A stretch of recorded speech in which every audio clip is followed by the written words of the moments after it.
तो बच्चों आज की इस लेक्चर में हम लोग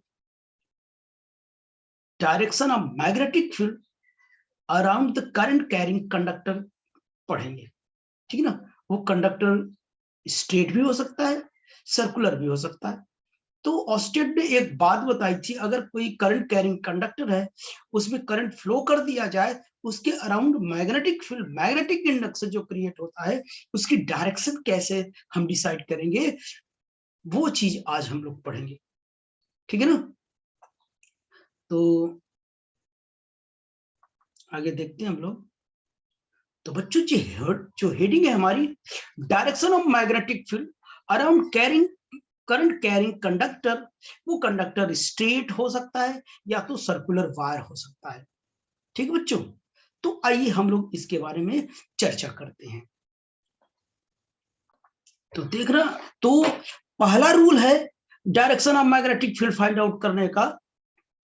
जो पहला रूल है वो देखिए क्या है, राइट हैंड थंब रूल।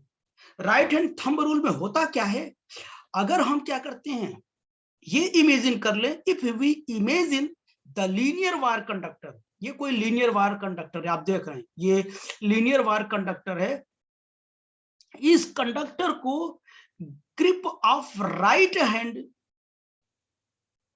यानी राइट हैंड के ग्रिप से इस टाइप से पकड़े कि जो थंब है उसका डायरेक्शन ऑफ करंट को रिप्रेजेंट करे, डायरेक्शन ऑफ करंट को रिप्रेजेंट करे। तो ये जो फोर फिंगर है, वो जो इसके करली फॉर्म में है, वो must be represent the magnetic field lines. यानी वो क्या करेगा, मैग्नेटिक फील्ड लाइंस को क्या करेगा, रिप्रेजेंट करेगा। समझ गए बच्चों। यानी राइट हैंड के से किसी लीनियर वायर को इस प्रकार उसके ग्रिप से पकड़े, grip of the right hand, कि उसका जो थंब होगा करंट की डायरेक्शन को रिप्रेजेंट करेगा। तो इसका जो फोर फिंगर है जो करली फॉर्म में है, वो क्या करेगा, मैग्नेटिक फील्ड लाइंस को रिप्रेजेंट करेगा या मैग्नेटिक फील्ड को रिप्रेजेंट करेगा। अब यहाँ पे देखना, अगर करंट ऊपर की ओर फ्लो कर रहा है, यहाँ पे देखिए इस फिगर को देखिए, अगर करंट ऊपर की ओर फ्लो कर रहा है तो देखिए जो राइट हैंड का जो फोर फिंगर है उसकी डायरेक्शन कैसी है, बोलिए एंटी क्लॉकवाइज डायरेक्शन इस टाइप से है। तो इसकी जो मैग्नेटिक फील्ड की डायरेक्शन होगी वो कैसे होगी, एंटी क्लॉकवाइज डायरेक्शन में होगी। वो ये दिख रहा होगा, देखो एंटी क्लॉकवाइज डायरेक्शन में फ्लो करेगी। और क्या करेगा, अगर जब करंट अपोज डाउनवर्ड डायरेक्शन में फ्लो कर रही है, अपोजिट डायरेक्शन में फ्लो कर रही है, तो बताइए ये थोड़ा उल्टा पकड़ेंगे, हाथ देखो मेरा ऐसे पकड़ेंगे, तो ये जो थंब होगा करंट की डायरेक्शन होगा, और जो फोर फिंगर होगा उसकी जो डायरेक्शन होगी मैग्नेटिक फील्ड लाइंस की, वो क्या होगी, एंटी क्लॉकवाइज डायरेक्शन होगी।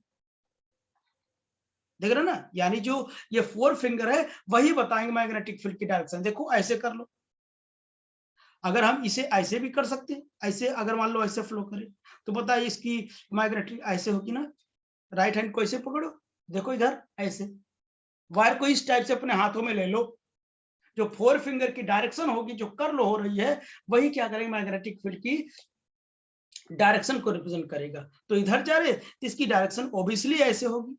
अगर ये ऐसे जा रही होती तो बताइए इसकी जो है ये ऐसे डायरेक्शन होती। आप समझ गए होंगे और कई बार पढ़े भी होंगे आप लोग। ठीक है ना।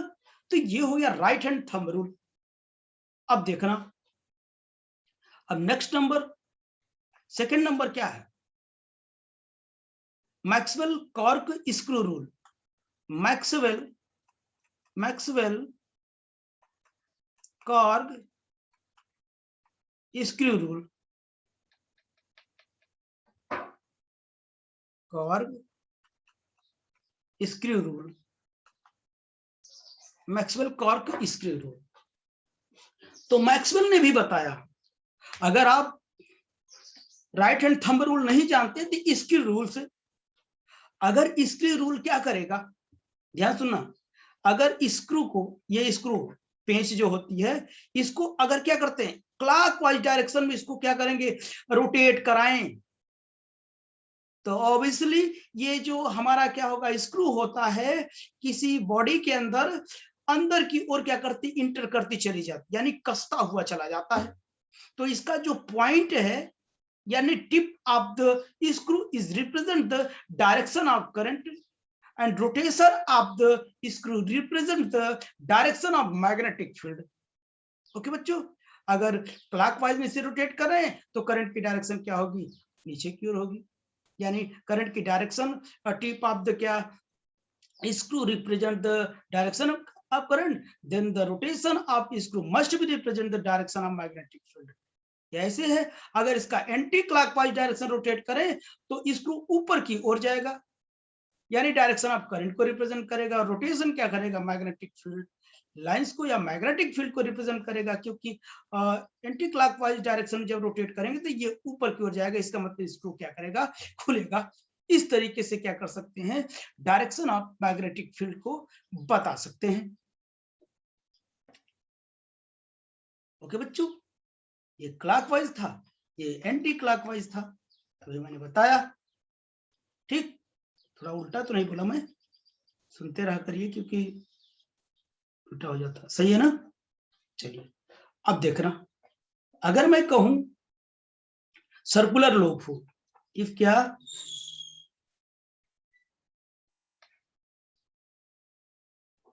Case current flow in circular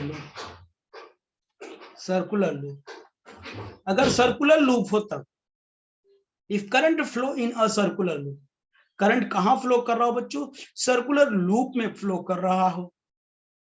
जब सर्कुलर लूप में फ्लो करेगा तो क्या होगा, देखना इधर, अगर करंट क्या करेगा सर्कुलर लूप में, ध्यान सुनना बच्चों,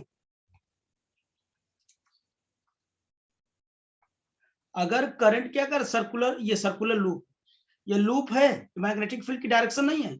अब वायर को ऐसे घुमा दिया, ठीक, यानी वायर को हमने इस टाइप से घुमा दिया ऐसे, ठीक है ना। तो क्या है, अगर इसमें करंट क्या है, एंटी क्लॉकवाइज डायरेक्शन, दिखा current flowing in anti clockwise direction, नहीं दिख रहा है का, यहां लिख देना current flowing anti clockwise direction, clockwise direction, ये देख लो इतना फिगर है, एंटी क्लॉकवाइज डायरेक्शन में फ्लो करेगा। इसका जो मैग्नेटिक फील्ड, उसके सेंटर पर जो मैग्नेटिक फील्ड होगा वो क्या, perpendicular to the plane of paper in upward direction, perpendicular to the plane of paper in upward direction. जब अपवर्ड डायरेक्शन में होगा, अपवर्ड क्या कह लीजिए, अपवर्ड कह दीजिए, चाहे आउटवर्ड डायरेक्शन, आउटवर्ड डायरेक्शन कहिए, आउटवर्ड डायरेक्शन में तो इसका जो रिप्रेजेंटेशन होता है उसको कैसे रिप्रेजेंट करते हैं, डॉट से रिप्रेजेंट किया जाता है। कैसे किया जाता है बच्चों, डॉट से, यानी यहाँ क्या हो जाएगा, अगर इसी फिगर को बनाए तो ये डॉट से रिप्रेजेंट कर सकते हैं आप। ठीक, ये मैग्नेटिक फील्ड यानी आउटवर्ड डायरेक्शन, अपवर्ड डायरेक्शन नहीं, मतलब कि प्लेन से आउटवर्ड डायरेक्शन लूप कैसे रखा है उस पर डिपेंड करेगा। समझ गए मेरी बात। तो ये देखिए थंब से भी क्या कर सकते हैं, रिप्रेजेंट करते हैं। अब इसमें अगर क्या करेंगे, थंब रूल अप्लाई करेंगे, जो फोर फिंगर है उसका, फोर फिंगर क्या करेगा, डायरेक्शन ऑफ करंट को रिप्रेजेंट करेगा, thumb must be represent the direction of magnetic field. और इसका जस्ट अपोजिट, जब करंट क्या होगा, एंटी क्लॉकवाइज डायरेक्शन में फ्लो करेगा तो क्या होगा, मैग्नेटिक फील्ड की डायरेक्शन क्या होगा, इनवर्ड डायरेक्शन में होगा, perpendicular to the plane of paper, inward, inward, inward अंदर की ओर, पेपर में अंदर की ओर, तो होगा क्या, या वो प्लेन कैसा उस पर डिपेंड करेगा। तो इसको हम लोग क्या करेंगे, अगर एंटी क्लॉकवाइज डायरेक्शन में, सॉरी उल्टा बोल दिया क्या, ये क्या बोला था अभी, क्लॉक बोला था कि एंटी क्लॉक बोला था, एंटी क्लॉकवाइज ना, तो ये क्या क्लॉकवाइज, क्लॉकवाइज में फ्लो करेगा तो क्या हो जाएगा, देखना, तो इसकी क्या करते हैं, एक क्रॉस से रिप्रेजेंट किया जाता है। ओके बच्चों, कैसा रिप्रेजेंट किया जाता है, क्रॉस से रिप्रेजेंट किया जाता है। तो ये देखो, अगर थंब रूल अप्लाई करें तो जो फोर फिंगर है उसकी देखो curl finger of the right hand represent, क्या रिप्रेजेंट करेगा? करंट की डायरेक्शन को रिप्रेजेंट करेगा। Thumb must be represent the direction of magnetic field. तो इसे हम लोग क्या बोलते हैं? क्रॉस से लिखते हैं। अगर ऊपर रहता है डॉट, नीचे रहता है क्रॉस। यानी आपने ये देखा, अगर ये क्या कर रहा है, एंटी क्लॉकवाइज डायरेक्शन ऐसे फ्लो कर रहा है, इसमें क्या है कि क्लॉकवाइज फ्लो कर रहा है, ऐसे फ्लो कर रहा है, तो यहाँ पे जो करंट की डायरेक्शन होगी ये मैग्नेटिक फील्ड पी होगी, और यहाँ पर क्या होगी? क्रॉस होगी अंदर की ओर। समझिए ना? तो ये आप शायद नहीं भूलेंगे, कि भूल जाएंगे आप। ये दो चीजें हैं, ठीक। अच्छा,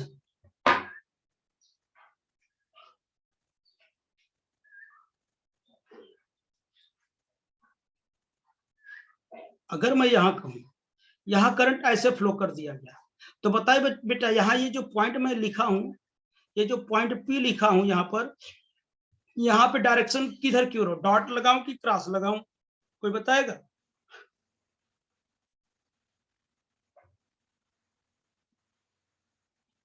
ऐसे हैंड देखो, कहाँ जा रहा? अंदर की ओर जा रहा है नहीं?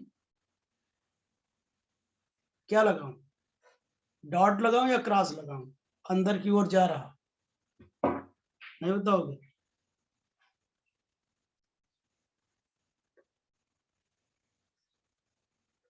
बोलो जल्दी। डॉट लगाओगे? क्यों बेटा डॉट क्यों लगाओगे? क्रॉस लगाओगे ना? देखो ऐसे अंदर की, मेरी फिंगर अंदर की ओर जा रही ना, देखो ऐसे। नहीं समझ मेरी बात? इसको हाथों में लीजिए, थंब इधर रिप्रेजेंट करेगा, फोर फिंगर क्या करेगी? इस पॉइंट पर हमको देखना होता है ना, उस पॉइंट पर, ये अंगुलियां हमारी घूम के पॉइंट पर जानी चाहिए, ऐसे ऐसे। तो अंदर की ओर इन कर रहा है, इनको मैं क्रॉस से रिप्रेजेंट करूंगा, ठीक ना? तो अब देखना नेक्स्ट नंबर, अगर देखिए करंट कभी किसी लूप में, नेक्स्ट नंबर देखिए ये लिखा है anti clockwise direction, anti clockwise direction, यहां क्लॉकवाइज डायरेक्शन, थोड़ा दिख नहीं रहा होगा, एंटी क्लॉकवाइज डायरेक्शन और क्लॉकवाइज डायरेक्शन।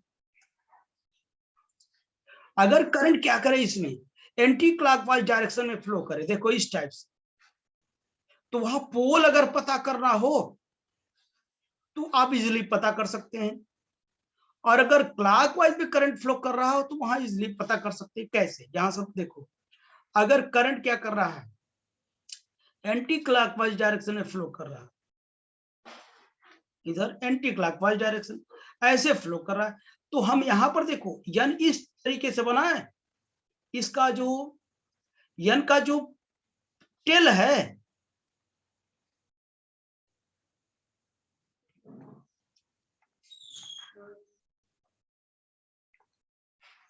यन का जो टेल है, देखो करंट की वो पोल की डायरेक्शन को ही रिप्रेजेंट करेगा, करंट की डायरेक्शन को ही रिप्रेजेंट करेगा। देखो ये देखो दोनों सेम जा रही ना, इसका जो पूंछ है उसी डायरेक्शन में होगी, इसकी पूंछ इसी डायरेक्शन में, तो ऐसे हम पता कर लेंगे। अगर क्या है इसमें anti clockwise direction current flow कर रहे तो नॉर्थ पोल क्रिएट होगा। अगर इसमें क्या कर रहे, अगर क्लॉकवाइज डायरेक्शन में फ्लो कर रहा है तो हम जान जाएंगे कि इसमें जो पोल होगा वो साउथ फ्लो, क्योंकि देखिए इसकी डायरेक्शन देखिए, इसकी इसका जो टेल है या इसका टेल है एक ही डायरेक्शन में है नहीं, यानी इसके पूंछ से हम रिप्रेजेंट करेंगे, डिसाइड करेंगे, तो पता चल जाएगा। देखो करंट करंट ऐसे ऐसे जा रही है, इसका जो यन का जो टेल है वो भी उसी डायरेक्शन में जा रही है। देखो ये टेल इधर है, करंट इधर है, तो मैं इसे इजीली पता कर सकते हैं। यहाँ पे जैसे ऐसे बना दे तो आप इस तरीके से समझ लो कि ये क्या हो जाएगा, यस हो जाएगा, क्योंकि ये यस देखो उसी डायरेक्शन में जा रहा है नहीं।